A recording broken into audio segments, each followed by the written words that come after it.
Já pararam para pensar que nosso corpo só é capaz de sustentar graças ao nosso esqueleto? E se não tivéssemos ele, nós seríamos uma espécie de amoeba? Mas e as células? Será que uma bicamada lipídica fluida como uma membrana plasmática seria capaz de sustentar a forma de uma célula? E as organelas internas? Não tenderiam a se depositar no fundo dessa célula? Bom, com isso então podemos concluir que o modelo de célula atual deve possuir um sistema que confira sustentação e forma. Esse sistema existe e é chamado de citoesqueleto. A célula sintetiza o esqueleto interno dela através de estruturas que são as responsáveis pela maior parte das funções dela, as proteínas. Ela usa vários conjuntos de proteínas para poder dar internamente essas estruturas que vão fornecer a forma dessa célula. Além de definir a forma das células e auxiliar na junção celular, como é o caso das células epiteliais, o citoesqueleto é responsável pela capacidade das células de se deslocarem no meio que vivem, seja através da emissão de projeções, como as amebas, ou seja por cílios e flagelos, como vários protozoários e espermatozoides. Mesmo as células que permanecem fixas, como os neurônios, estão constantemente emitindo finas projeções de membrana em sua superfície para fazer ou desfazer contatos com células vizinhas. O citoesqueleto determina a distribuição das estruturas intercelulares e impede que as células desabem sobre o seu próprio peso. Três tipos de filamentos compõem o citoesqueleto das células eucariontes: os filamentos de actina, os microtúbulos e os filamentos intermediários. Os filamentos de actina, também conhecidos como microfilamentos, são polímeros helicoidais da proteína actina. Eles são flexíveis e formam feixes paralelos ou redes na parte mais periférica da célula, embora se distribuam por todo o citoplasma. Os filamentos de actina vão estar diretamente relacionados principalmente com a forma e, consequentemente, relacionados à movimentação, porque toda vez que você mexe na forma da célula, ela se movimenta. A principal forma que a célula se movimenta, se não tiver um flagelo, é rolando, e o processo de rolar exige que a célula mude de forma. Nos filamentos de actina, cada unidade é uma proteína de actina, é uma proteína globular. Cada uma dessas unidades vão se ligando uma na outra, formando uma cadeia, e essa cadeia de proteínas se liga com outra cadeia ao lado e se enrola formando um filamento. São proteínas globulares organizadas em fio. Os microtúbulos são cilindros longos e ocos, formados pela proteína tubulina. São bem mais rígidos que o filamento de actina. Partem sempre de uma região definida do citoplasma, o centrosomo ou centro organizador de microtúbulos. Os microtúbulos são responsáveis principalmente pela organização interna da célula. Toda a parte de posicionar as coisas corretamente, fazer transporte de vesículas internamente, vai ser feita por eles. Nos microtúbulos há dois tipos de proteínas chamadas tubulina, a alfa-tubulina e a beta-tubulina. Duas unidades da proteína tubulina se juntam e se unem uma na outra, formando fios. Só que esse fio se liga a outro fio do lado. Ao todo, são 13 fios que se ligam e fazem um tubo oco por dentro. Por isso ela é muito mais rígida. São proteínas globulares organizadas em tubos. Os filamentos intermediários são fibras semelhantes a cabos. Estendem-se ao longo do citoplasma. São os mais estáveis e conferem à célula força mecânica. São formados por várias proteínas diferentes, de acordo com o tipo celular. Queratinas, principalmente em células da pele. Neurofilamentos nas células nervosas.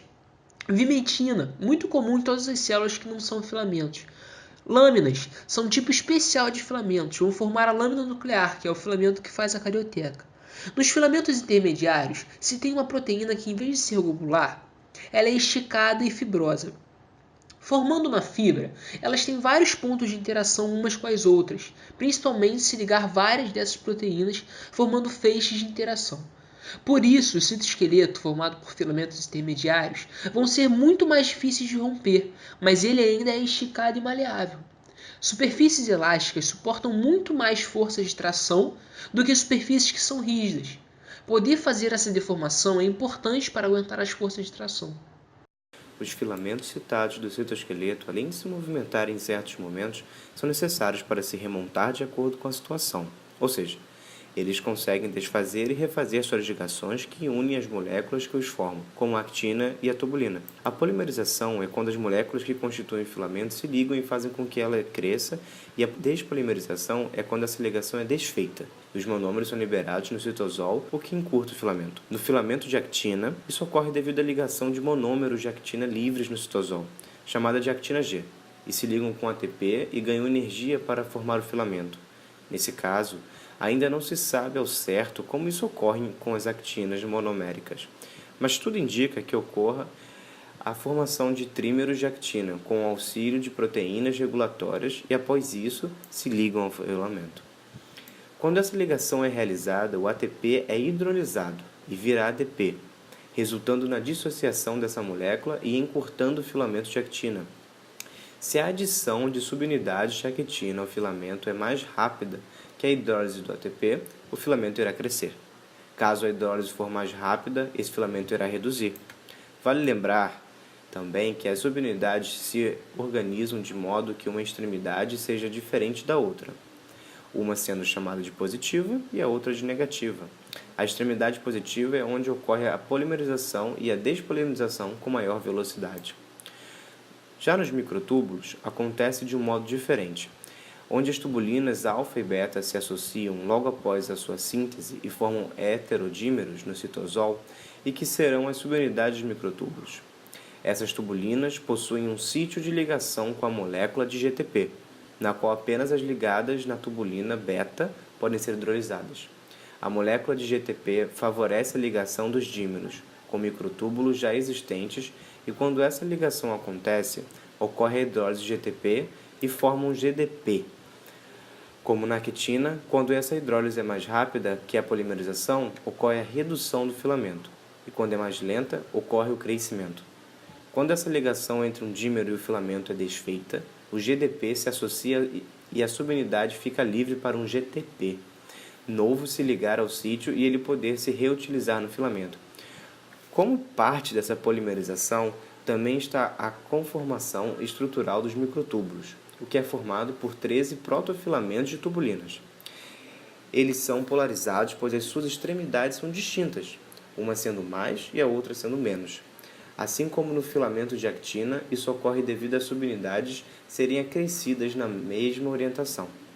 A extremidade mais realiza a polimerização e despolimerização mais rápido, já que nesse caso a extremidade menos imersa no centrosomo e, portanto, não sofrem esses fenômenos. Os centrosomos são centros organizadores de microtúbulos. De lá, eles irradiam todos os microtúbulos. Ele se posiciona próximo ao centro da célula para que fique melhor distribuir os filamentos pela célula. A polimerização e a despolimerização são realizadas e controladas com o auxílio de proteínas acessórias, as quais auxiliam na estabilização dos filamentos e determinam quando esse ocorre.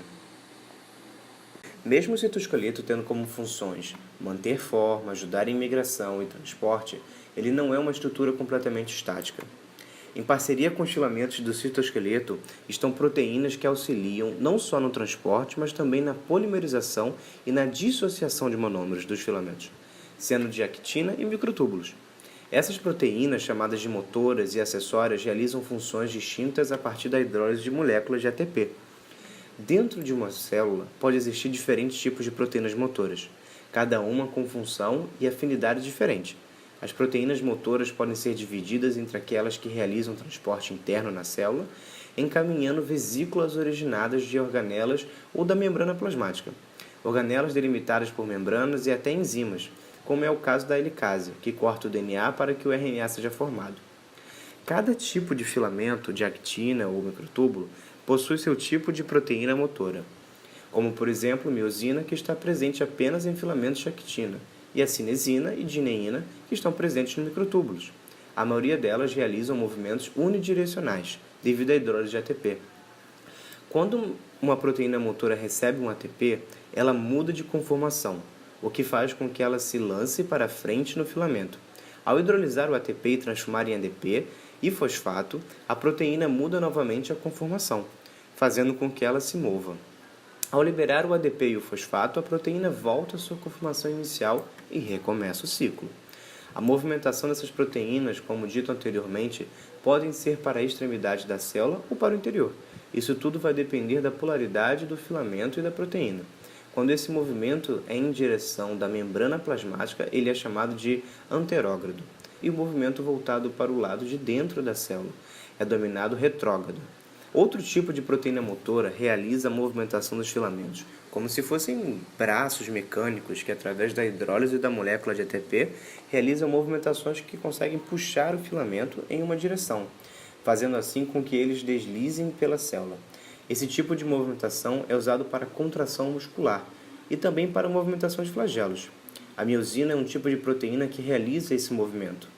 As proteínas acessórias são responsáveis por controlar a polimerização e a despolimerização dos filamentos, assim como controlar aonde deve ocorrer e onde não deve ocorrer. Há diversos tipos de proteínas acessórias e cada filamento tem o seu grupo de proteínas, que exercem diferentes funções, como evitar associação, quebrar filamento, estabilizar o filamento ou se ligar à extremidade e realizar ligações com outras estruturas. Os filamentos de actina muitas vezes se juntam com outras proteínas motoras, como as miosinas, e passam a ter outras capacidades, como a de contração, por exemplo. As cabeças de miosina possuem atividades atepásicas, ou seja, cada cabeça de miosina se liga a um ATP, e assim é capaz de hidrolisá-lo. E utilizando a energia dessa hidrólise, é capaz de deslocar o filamento de actina, realizando a contração. Esse movimento em conjunto da quitina e da miosina acaba sendo bem semelhante com o de um remo de um barco empurrando a água, o que faz com que esse barco deslize sobre a água. Com o citoesqueleto se faz estruturas extremamente organizadas nas células. Por exemplo, uma célula do intestino possui microvilosidades, que são invaginações e dobramentos da membrana plasmática que aumentam a superfície de contato da célula com o meio. E essa estrutura só é possível graças aos feixes de filamentos de actina, que aumentando a área de superfície celular, aumentam também a absorção de nutrientes obtidos a partir dos alimentos. Outra função muito interessante que os filamentos de actina proporcionam é a formação de pseudópodes, que são expansões do citoplasma muito utilizados por amebas, por exemplo, que possuem diversas funções, como a alimentação, realizando a fagocitose, e a movimentação, usando filopódios, que são extensões mais finas e pontuais, e lamelipódios, que são extensões bem mais amplas do citoplasma. Um alienzinho que cansamos de ver e ouvir falar, que utiliza constantemente pseudópodes, é o Venom, e isso não seria possível sem as projeções feitas pelas actinas. A ação em conjunto dos filamentos de actina com a miosina também é responsável por realizar um dos processos mais importantes para os organismos multicelulares, a formação do anel contrátil, necessário para a citocinese. Quando a célula vai se dividir, em volta de toda a membrana da célula possui filamentos de actina. Em um determinado local, tem a concentração de filamentos de actina com filamentos de miosina. Eles vão formar um anel de proteínas que vão fazer o procedimento de puxar, só que não vai voltar. E isso vai se tornando cada vez menor e menor. E esse anel vai estrangulando a célula e por fim dividindo-a. Os microtúbulos, por partirem de um centro organizador chamado de centrosomo, que possui uma organela chamada de centríolo, possuem o papel de organizar a célula. Desse centrosomo partem todos os microtúbulos que vão organizar as células. E isso é necessário porque, como é o citoesqueleto organizador, ele precisa de organização, para que ele possa saber o que fica posicionado aonde, o que tem que ir para onde. Ele precisa partir de um local fixo da célula e poder organizar tudo em função dele e da estrutura principal da célula, que é o núcleo. Organiza tudo em função do núcleo, trazendo para perto do núcleo ou levando para longe. Durante a divisão celular, feixes de microtúbulos que partem de centríolos em lados opostos das células se orientam de forma a separar os cromossomos de modo que sejam incluídos nas células filhas. As tubulinas se polimerizam e se associam aos braços cromossômicos e se despolimerizam, afastando o cromossomo. É como se o centríolo fosse o Scorpion do jogo Mortal Kombat, que lança o seu ferrão nos cromossomos e os puxa em sua direção. Outra função muito importante que os microtúbulos também realizam é a formação de cílios e flagelos que, com o auxílio de outras proteínas, utilizam a energia da hidrólise do ATP para fazer o movimento. Como dito anteriormente, os microtúbulos possuem papel organizador. Logo, eles auxiliam na manutenção do que deve ficar ou sair da célula. Os microtúbulos se comportam como se fossem estradas guiando carros, que na verdade são bolsinhas de membrana chamadas de vesículas. O transporte de coisas para dentro da célula é chamado de retrógrado, e o transporte de coisas para fora é chamado de anterógrado.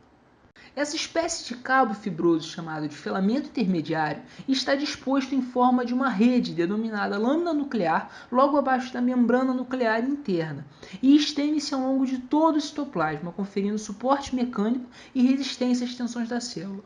Com o citoplasma sendo móvel e fluido, logo é necessário filamentos resistentes, mas ao mesmo tempo flexíveis, como se fosse a teia do Homem-Aranha, por exemplo, que consegue resistir a tensões absurdas, mesmo tendo uma certa elasticidade.